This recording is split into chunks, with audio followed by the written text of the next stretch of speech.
Well, Nigerians are beginning to know their candidates ahead of the coming elections in 2023 as parties' primaries are in full throttle.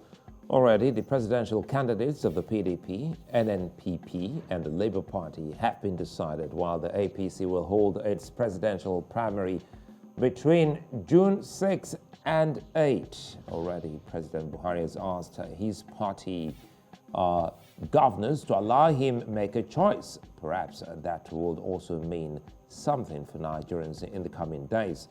Across political parties, candidates are being decided, with most states having their governorship flag-bearers and others already known. What are the major takeaways from these primary elections?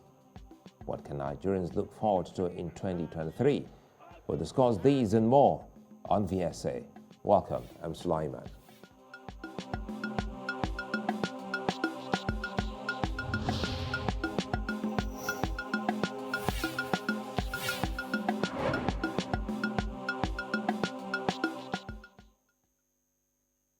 Atiku Abubakar won with 371 votes and was declared as the PDP presidential candidate for the second straight general polls. Peter Obi was also declared as the candidate of the Labour Party on Monday, with many others also deciding on their respective candidates. Across several states in the country, political parties have chosen who their candidates are, mostly through elections. Some primaries have thrown up debates on the strength of Nigeria's democracy and political inclusion. Some interesting matchups have been decided, and supporters are getting ready for the campaign processes. The electoral umpire INEC last week extended the deadline of the primary elections from June 3 to June 9. This led to furious reactions from Nigerians who questioned the independence of the electoral body, as its announcement came barely 24 hours after the APC extended its presidential primary election. Joining me to unpack this is Idris Ibrahim Kalgo, a member of the People's Democratic Party, and Oladotun Mabinuori, who is a political economist. Gentlemen, good to see you both on the square today. Now, let's start with you, Idris. Quickly, you've seen how this has panned out. Let's start off by looking at your political party, the PDP. How would you rate the primaries leading up to the candidate of your party? Thank you very much, everybody has seen primary how it went. Excellent and free and fair. In PDP, we are one family. That's why after the primaries, our candidates have to went to see each and every candidate that participates in these primaries. And all the candidates have agreed and then decided to work as a team to see that Nigeria has returned back its own with the people.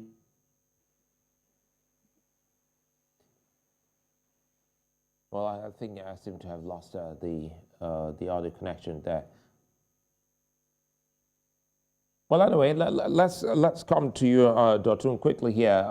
You've watched closely. You're not a member of any of the political parties, and you've been following closely happenings in these two parties.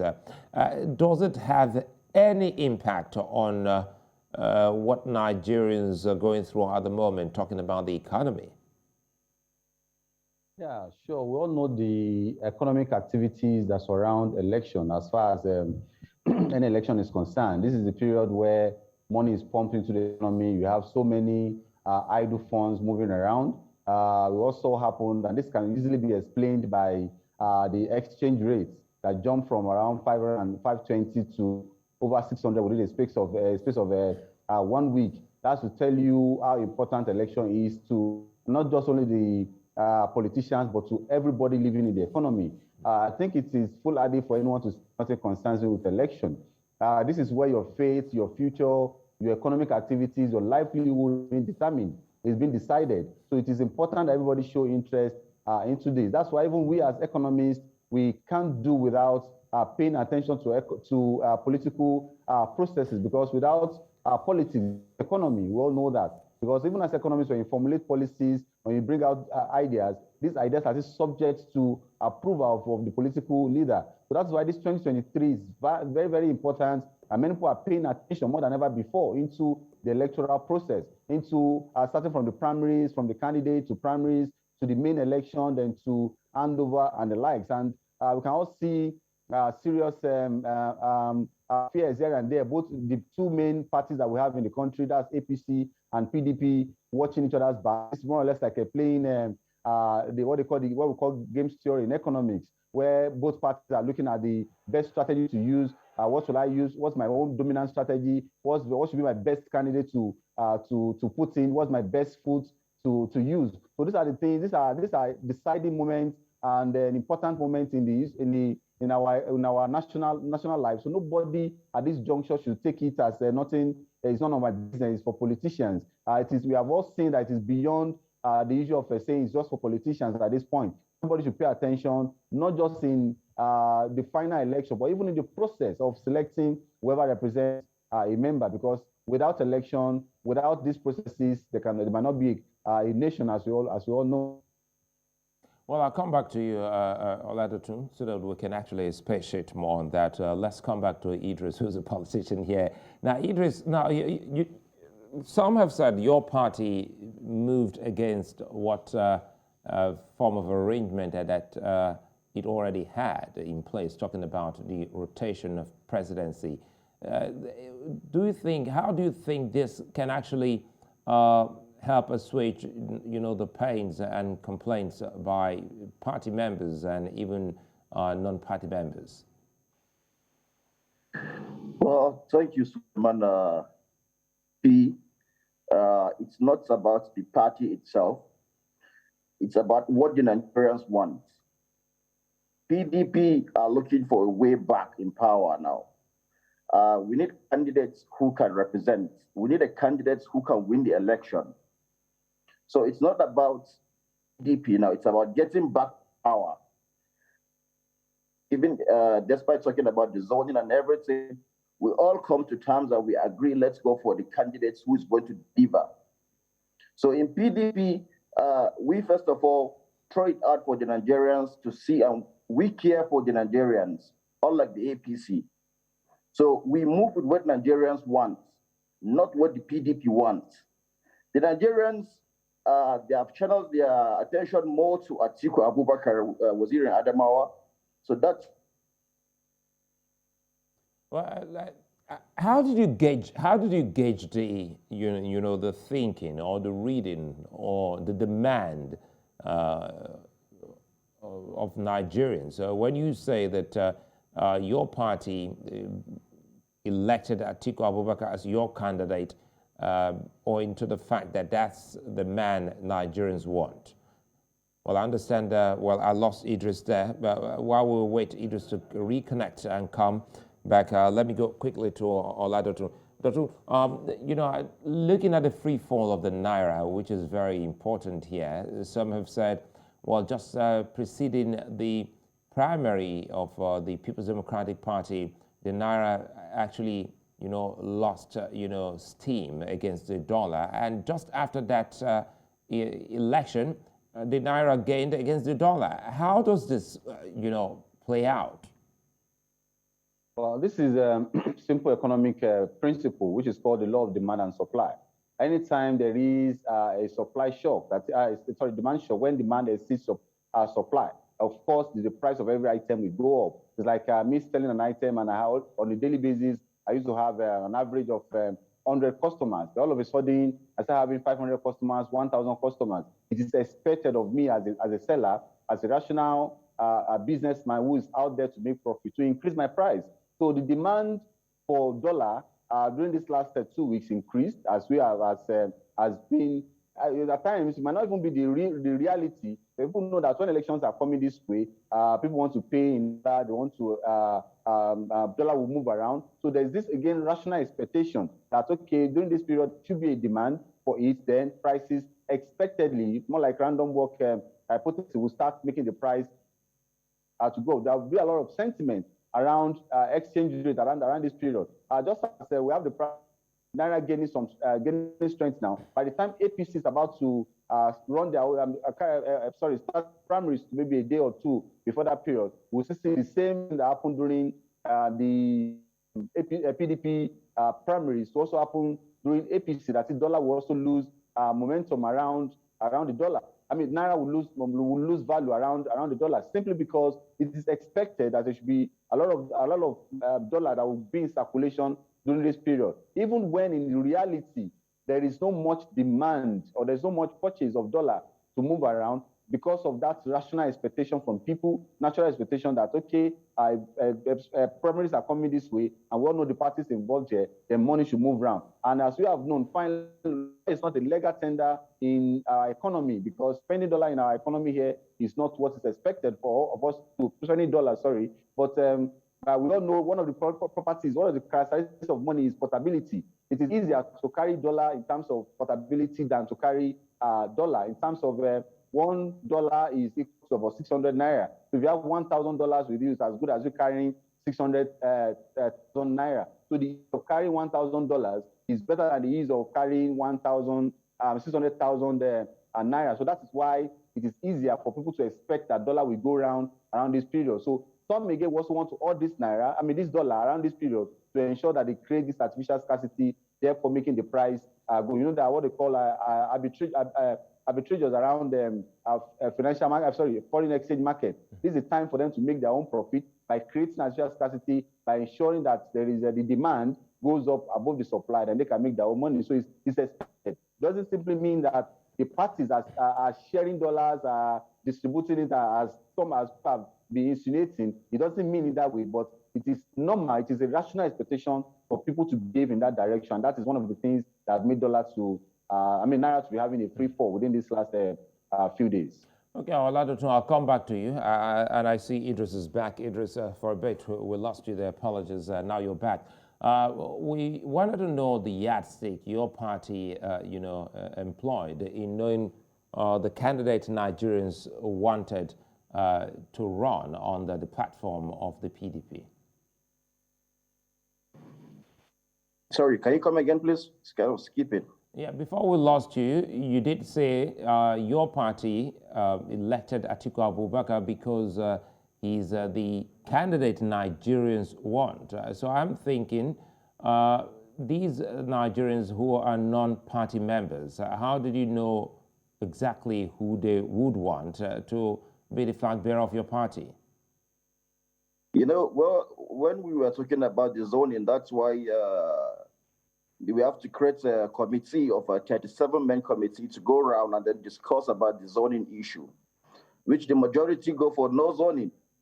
And if you go around in Nigeria, if you meet about 10 people and ask them a question that who do you think should be the best president or who do you think is going to be the next president, 9 out of 10 will say it's Atiku Abubakar.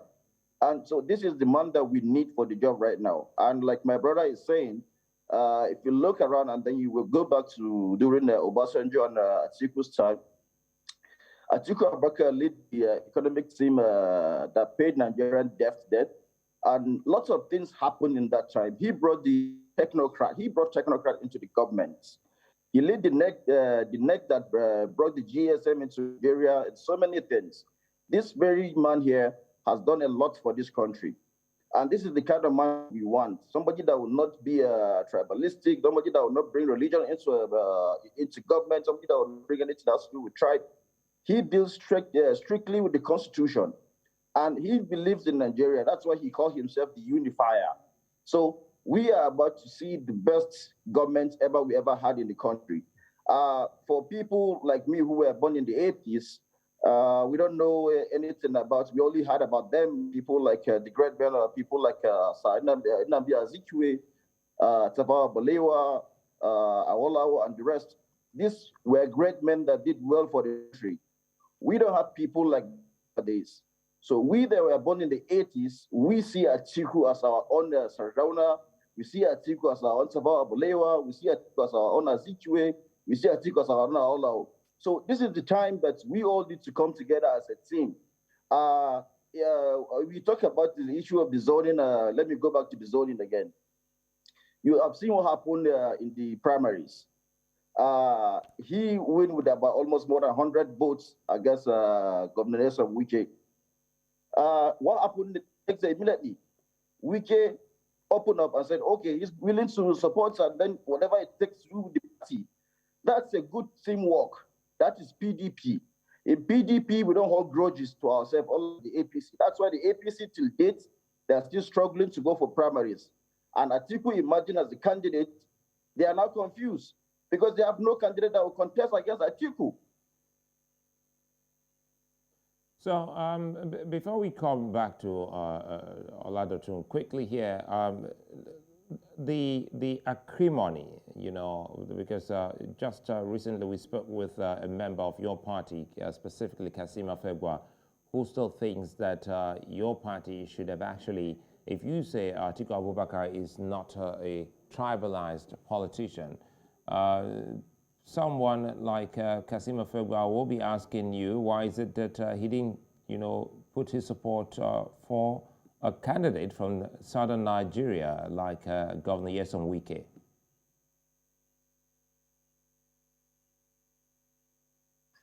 Well, if you go back, my brother, you see the same that Atiku Abubakar supported Obasanjo's second tenure. And then if you went back again, you see how Atiku supported people like MKO Abiola. Atiku is a true Democrat. Nobody has respected zoning like Atiku. So who is telling me that Atiku is not somebody that would not support somebody from the south or from the east? No. He is the best for now as we have on our table. And we feel like this man should go ahead and then get us back to government. And the Nigerian people are saying, okay, we want Atiku back, not as a vice president now, but as a president. So who are we not to say, okay, Atiku should go forward? So that's why you see the delegates decide, it's not we, the party members, the delegate also the party members, they say, okay, this is the right man for the job. And they go for Atiku. And PDP as a one family, everybody embrace Atiku, and then we say, okay, let's go and get it there. So it's not about Atiku, no. It's about competency. It's about who can get the tickets. It's about who will win the election. Well, let me bring in Oladotun here. Oladotun, let's look at the parties and come back to economics pretty much later.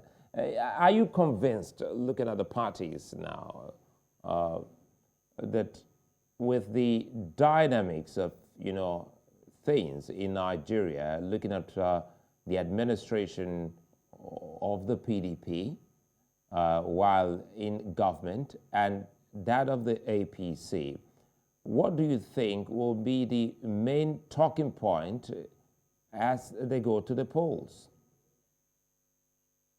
As I'll talk as an economist here, but as a political economist, because economics is not economics and politics are interwoven. If you check administration of PDP, even in the last 15, as APC took over, we also saw the statistics. I'm talking about statistics here, and they're not going to the past. When APC took power and the current 7 years after, inflation as at 2015 was 9.7%. The inflation as we speak right now, thank God for the last 8 months has been nosediving. We have inflation reaching almost 20%, it's about 15.5% as we speak right now. Unemployment in Nigeria at that time was around 10%. Unemployment these days, in the space of 7 years, is at 3.3%. So if you continue this way, exchange rate was 197 in 2015. As we speak right now, it's over 600 naira. So if you look at it, you will realize that something is missing somewhere. And what's missing is that when this administration came in, that is the APC administration, they left something behind. And what they left behind is economists. Because to drive any economy, you need economists around. Check the cabinet of the current administration. I can't say there is one single economist in the middle, to the point that even the is not an economist. The finance economist, the minister, so just to name but a few. So a case where having lawyers being minister of this, accountant being this, I'm not saying, if I'm an accountant myself, I'm not saying accountants are less important, but there are things that economists do that accountants cannot do. So that's why it's even rare for us to see few people like us that have the combination of the two. So in this case, you realize that the APC got it wrong by not pulling economists on board. And that's one thing that PDP did right in the administration. Check 1999 to date. Irrespective of party affiliation, irrespective of where you come from, your tribe, your region, if the then Obasanjo Atiku administration brought in technocrats, they brought in the Soludo, the likes of Soludo, Kojo, Ewela, Ezekwele, Rufai, just name them. What matter what they're after is the economy should move. Because what gets to the fight, the last man on the road is the economy. Is the economy. What's the table on the food on the table? I gave one illustration recently about capacity and integrity. That the two of them are needed in a leader. But in a case where you can't find the two in one person, then which one should you go for? Go for capacity. But it's capacity that fits me, that fits my family, capacity of my leader. And a vivid example here is the case of America. When Donald Trump was there in the last dispensation, we saw what he did economically. Despite the fact that the guy was not very presidential, as we may see, in terms of his behavior. But in terms of the economy, it got this right. It reduced the unemployment to less than 4%. In economies, there's what we call NAIRU. That's non-accelerating inflationary rate of unemployment. There is a minimum unemployment rate that is acceptable, which is 4%. Donald Trump went to the point of going below that. America has never recorded lower than 4% unemployment. So that's to tell that the guy got the economy right. And that's to a very large extent, he even gave Biden a run for his money in the last 2020 election, to the point that he was still able to garner over 70 million votes. That's to tell you that once you get it right economically, forget every other thing you want to. So integrity does not, I'm not saying integrity is not good, but integrity of the leader does not bring food to my table. Now, this current administration came in terms of integrity and what have you. But what has integrity done in the last 7 years? It has plunged us into debt. Our debt in 2015, when they are taking over, our debt was around 12 trillion naira. Now we have debt eating over about 40 trillion naira. We our what they call debt to revenue ratio is almost 100%. The last time we are realizing that we are almost all the revenue we are generating, we are using it to pay debt. So that is why this coming election is very, very important. Nigeria needs to save the 8 years that we have more or less mismanaged the last 8 in this current administration. They need to take it. The economy needs to be reset. They need to reset the economy in terms of the person that is there. It should be someone that understands economy very well. Because with a deep understanding of economy, there are so many things you can't do. When the economy is not moving well, even politics will not go well. The economy revolves around so many things. If you look at the so-called insecurity, banditry, and what have you, it is because people are not getting jobs. Because if you have a job you are doing, you have things you are doing, you are gainfully employed, or you are even employed labor, nobody can just come to you and say, come and take gun and keep people and collect 5,000 naira. So that's to tell you how important the economy is. So when we are looking at next election, it's not just me, I'm a APC member, PDP member. People should think beyond party affiliation here. You think about capacity. Who can get this job done? And accidents are there. That's why you can see what my other colleague over the Kalgo, Honorable Kalgo, is saying, that Atiku Abubakar has done this before, then let him do it again. So if other APC also come with their own candidate, let us see who they are on board. This is someone that has done before, and then what's he doing again? Can he do it again? Then aside doing it, does he have strength to do it again? Then other parties, like Labour parties, who have gotten their presidential candidate in the person of Peter Obi, then let us look at the antecedents of everybody. Let's look at it. Let me jump in here since there's a glitch quickly here, because some of the things you've highlighted, Oladotun. Let me bring in Idris quickly here. Idris, we're looking at some of the complaints, and I'm quite sure you've been following, happenings. For instance, in Lagos State, there were some shocking scenarios where some who won elections were also pretty much later told that they didn't win that election. A case in point, Banky W.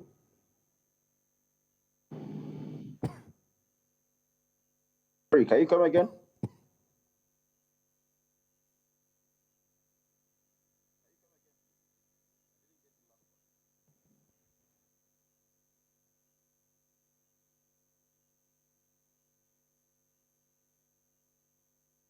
Well, Idris, I actually wanted us to look at some of the, apologies there, some of the scenarios where videos showed a House of Rep aspirants being declared winner of an election in Lagos State.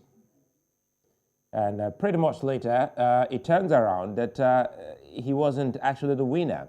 So some of these things that, in time past were linked to the PDP, many had thought that as the PDP is moving forward to a bigger election, things like this would have been sorted out.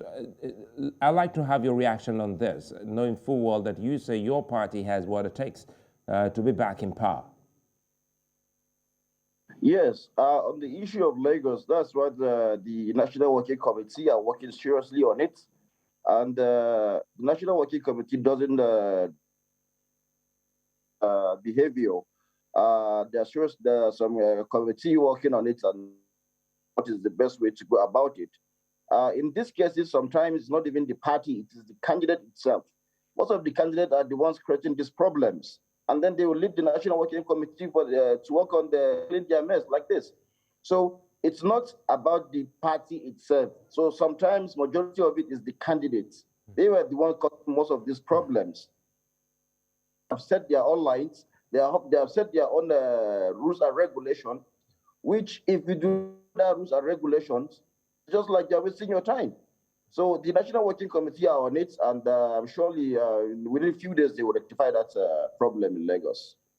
And let's talk more about some of the concerns Oladotun also raised, and we're talking about the talking point that will, lead in the coming elections, Nigeria's economy, which is very important and key here.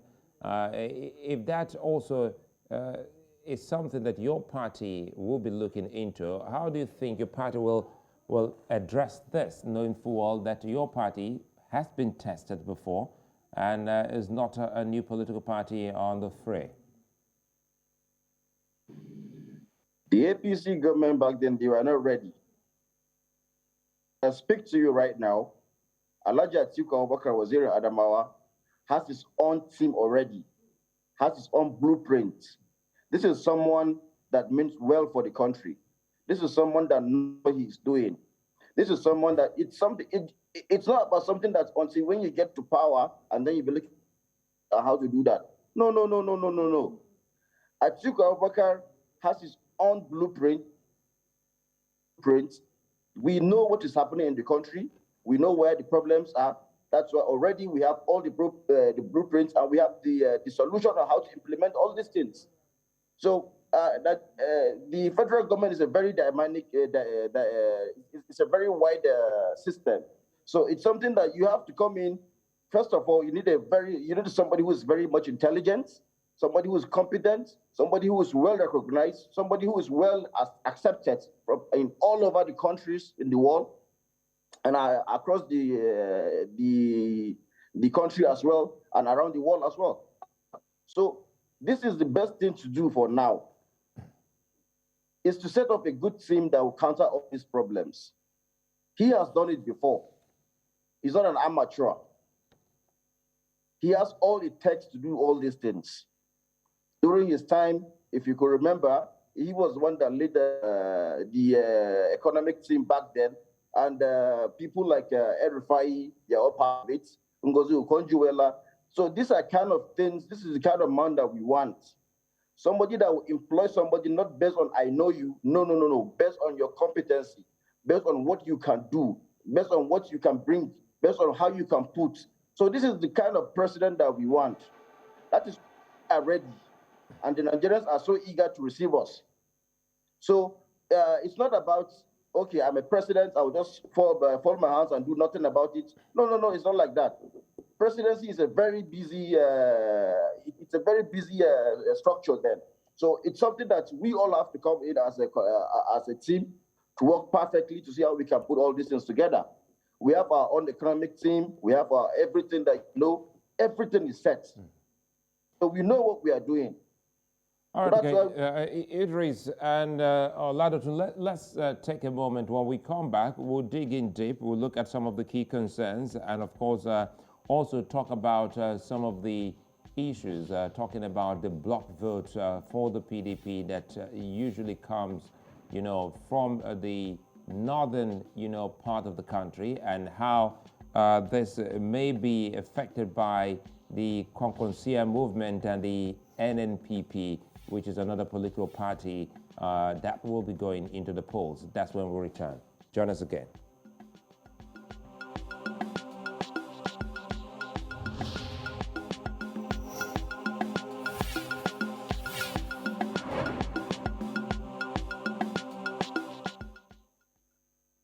Well, it's the home stretch here on VSA, and we're talking about Nigeria's coming elections, specifically looking at the party's primaries.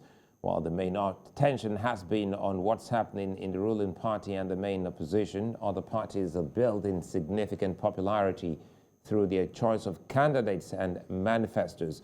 What have the primary elections shown Nigerians on the possibilities of the 2023 elections? Still here is Idris, Ibrahim, Kalgo, and Oladotun Mabinuori. Let's start with you, Oladotun. You know, specifically, you talked about the economy, which you say should be the talking point. How does security come into play? Okay, as I said the other time, there is a nexus between economy and security, because when people are gainfully employed, they are gainfully engaged, and they are going about by with their daily activities, criminality will reduce. And this also should, because we can't stop security in isolation. We should be, there's what they call, we can solve the problem by ammunitions, but we can prevent the problem by getting people engaged and getting them educated.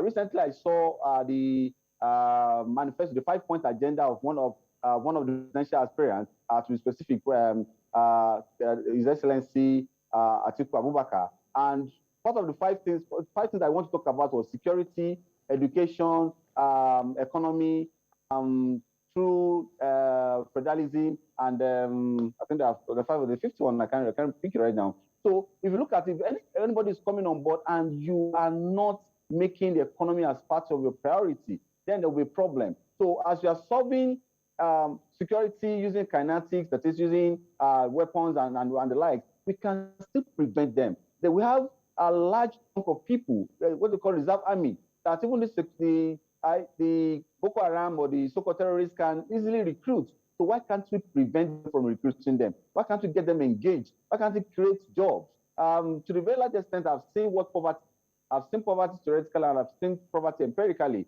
To the glory of God, my PhD thesis is on poverty.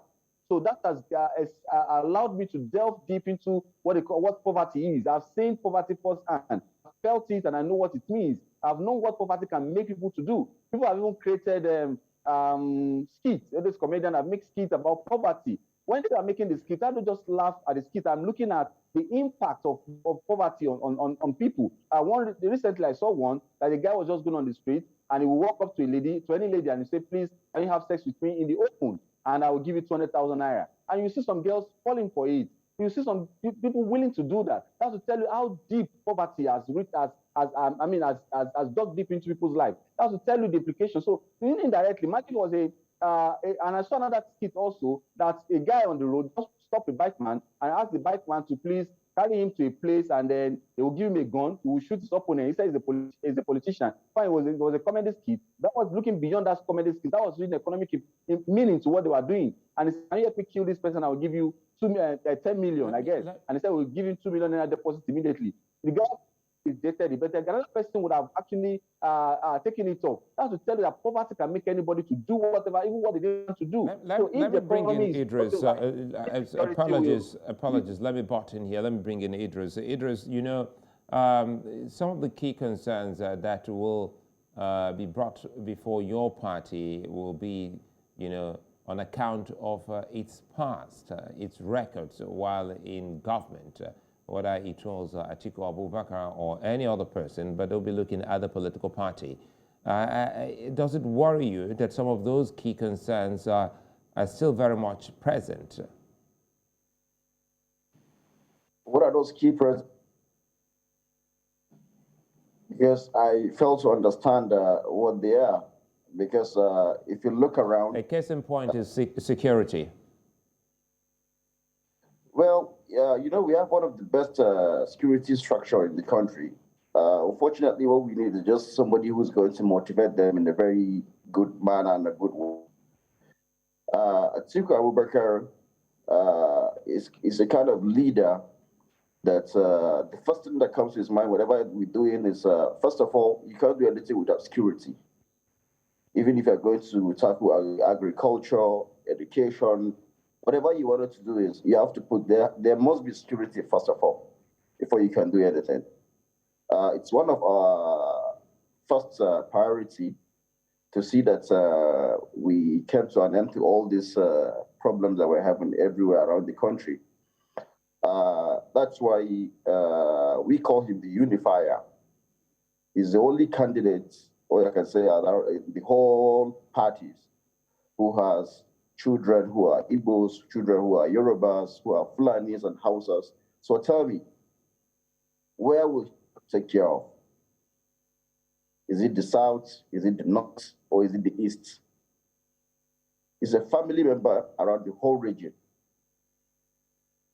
So security first, and then we're going to do a very thorough work about that. Because I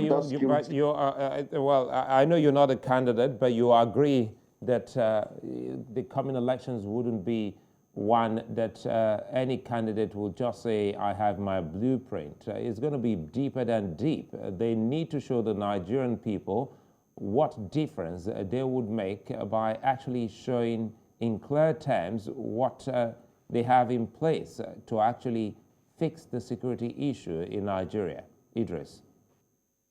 That's why you see we have almost getting to 8 months before time. And if you look around, that's why you can see the APC are playing hanky-panky. They're trying not to do their primaries because they are confused now.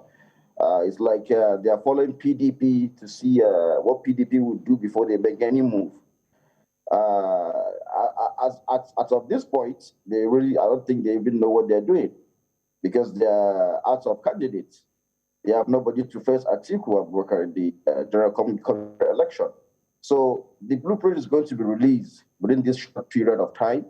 So by then, we'll have it all in public, and he himself will present it. Will present to the public himself. At point, we're just trying to see how we can put this in order before doing any kind of work. So the blueprint, we have it, and then we know where we're heading to. And once we get into power, we'll start working from the first second, as Nigerians are so eager to have us back in power. Let me bring in Oladotun. Oladotun, how ready, from your conversations with young Nigerians, how ready are they in the coming elections? To a very large extent, I think this is the first time that we'll see young people who are very, very interested in election. Not too long ago, I went to make a correction on my PVC, and I was surprised to see that I am seeing more young people clamoring to either collect their PVC, have one or two things corrected about it, change their locations. So the awareness is there. And I think the awareness, because if we check Nigerian demography, 65% of Nigerian population are below 35 years old. So that's it's a two-edged sword. It can either be a blessing or a curse. So that is why youth these days need to stand up and take their destiny into their own hands.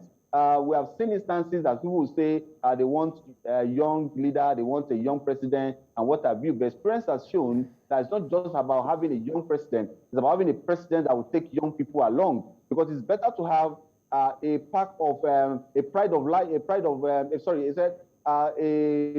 100 lions led by a pride of lions led by a sheep will achieve great things than, will not do much. Led by a sheep will not do much compared to a herd of sheep being led by a lion. So the leader is very important. So the leader is the person that brings many people on board. I was saying, you do this, you get this done. And youth inclusiveness is very, very important at this point. And that's one of the things that the youth will need to look at before they look at who they vote for. When each party brings up their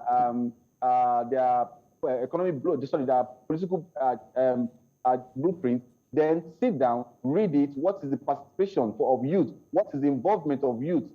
Would they be carried along? Because this is the future that we're looking at here. So I'm not very particular about the age of the leader. I'm particular about the heart of the leader. What is this person willing to do? Is it really? For instance, we check the current administration here. Despite the fact that the president is above 70, check all the ministers. There is no 40-year-old minister among all the ministers from A to Z. None of them is below 50 years old. And that speaks volume. That means to a very large extent, youth are being excluded. A case where you are seeing Minister of Youth and Sport Development being almost 60 years old. That speaks volume. So at this point, the age of the president is not the most important thing here, but it's hard to carry the youth along because youth are ready now. They are more than ever before very interested in politics. They are more than ever before being conscious of the electoral processes. And so thank God that the new electoral act that was signed to a very large extent favors the youth. So the issue of my vote will not count, will not be there anymore. So this is time that people should vote are counted. People should go out to vote, and their vote will surely count because whoever leads you is very important in deciding either your security, your safety of your property and lives, then about what to take home at the end of the day. Because if jobs are not created, either you are a youth or you are old, you are young, or what have you, hunger is not a respecter of age, hunger is not a respecter of religion, hunger is not a respecter of tribe. So this is important election for every Nigerian to come out, irrespective of age.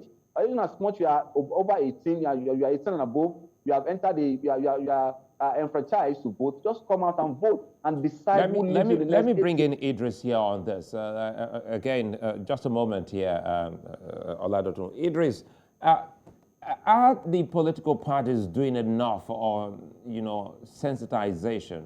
How much of it is the PDP doing at the moment to sensitize young Nigerians especially? PDP is doing best for now. That's why if you go around, you see we have so many candidates in PDP who are contested reps.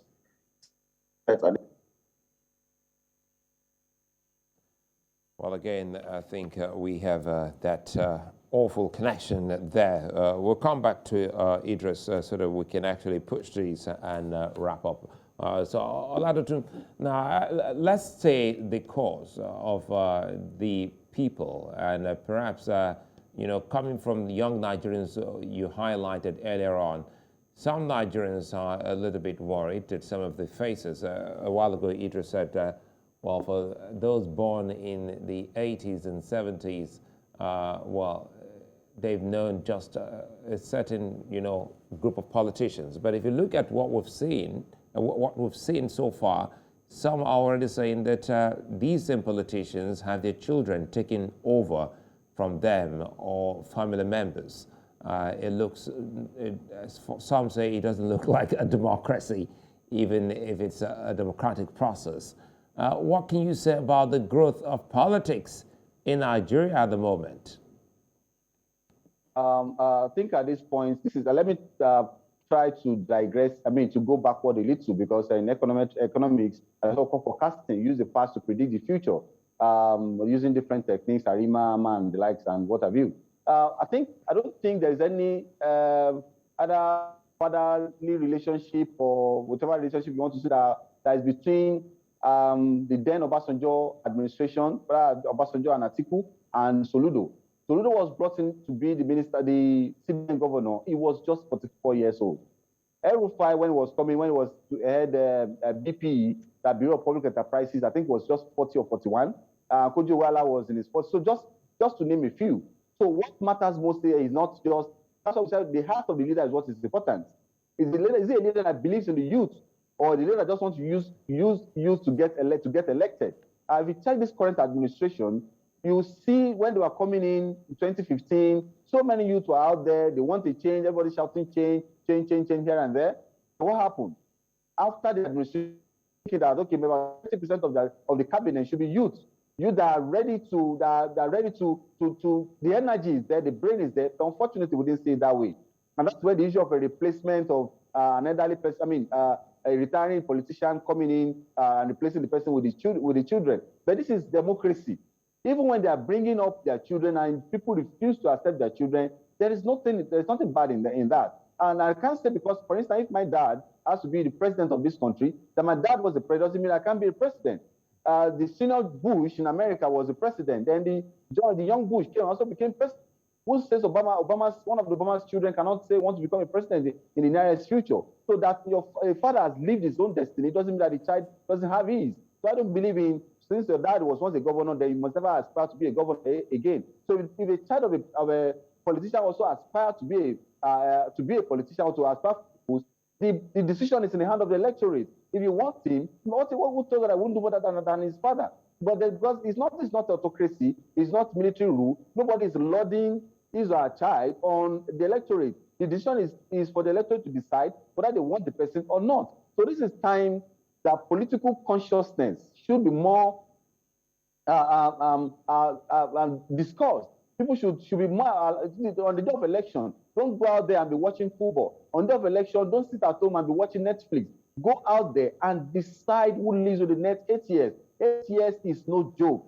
Add 8 years to my age, I'm almost 50 years. So what are we talking about? So that's why I said the next election, the next 4 years, the next 8 years of the economy of this of our national life is very important. So that's why I'm encouraging people, both old and young, to come out and decide who becomes the leader. Let's quickly jump to Idris before he disappears again. Idris, you're back. Good thing you're back. Now, the third force, is somewhere in Nigerians, in the minds of Nigerians. And pretty much some have started talking about it again after a party member left the PDP to join the Labour Party, talking about the candidate of the Labour Party, Peter Obi. Do you think that could be the third force Nigerians have been talking about? Well, before I look at the one that you asked about the youth in just a few seconds, the PDP have given us so much attention, and then there's so much opportunity for the young Nigerians to come up and contest with the election. That's why we have so many young men contesting for members of the Reps, Senate, and some few states in some places like you can see we have a very young person from Borno. We have so many of them contesting from the other states, which is a good thing.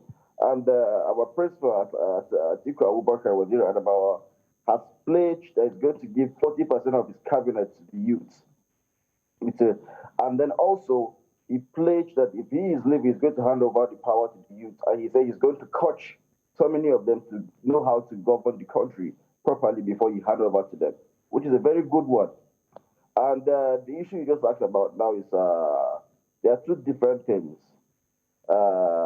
You see, in our party, we concentrate on what is best for the country. We wait and see what the Nigerians really want. That's what it should be. We are not the kind of party that just isolate ourselves in one room and say, okay, what we decide is what we throw to Nigerians. No. We go with what the Nigerians want, because we are to represent them. We are supposed to be the ones. We give Nigerians a chance to say, okay, this is the best thing that we can have, and then we throw it out for them. That's how a party is supposed to be. You talk about my leader, Peter Obi. It's politics. Everybody has his own opinion. That's why we have people like Konkoso from the other zone, and then Peter Obi, a Labour Party. It's an opinion. It is their own opinion, which everybody must respect. And that quickly here, and that opinion, some party members in the PDP, they fear that may actually deplete the votes of the PDP, talking about the NNPP and, of course, the Labour Party. They say you can do away with the 3 Ks, Kano, Kaduna, and Katsina. And if you put that in the mix, looking at what may come out of other big states like Lagos and Rivers, then you have a problem. No, not really. Most of these candidates are more concerned on their states. And what the people are looking at, there are two different things. Okay, the fact that this one is in NNPP and this one is in the Labour Party, there are two different things. That's why we have the state structure, and then we have the national. Come 2023, you will see how millions of our members and their members trooping to vote for PDP presidential candidates. There's two different things. Have you seen Atiku in Kano last 2 weeks? Despite all these things, just all the way where he went for his consultation. So are you saying, let's get this clear before we allow you go. Are you saying the NNPP in Kano can't actually deplete some of the bulk votes that usually comes from Kano to any of the political parties?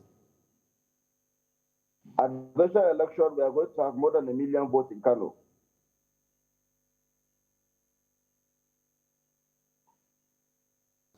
Well, I think at this point, I'd like to say thanks for being such a nice company, Idris, Ibrahim, Kalgo, and Oladotun Mabinuori, a political economist. Thank you for your time, and to all those watching from across the continent, many thanks for watching. Bye-bye.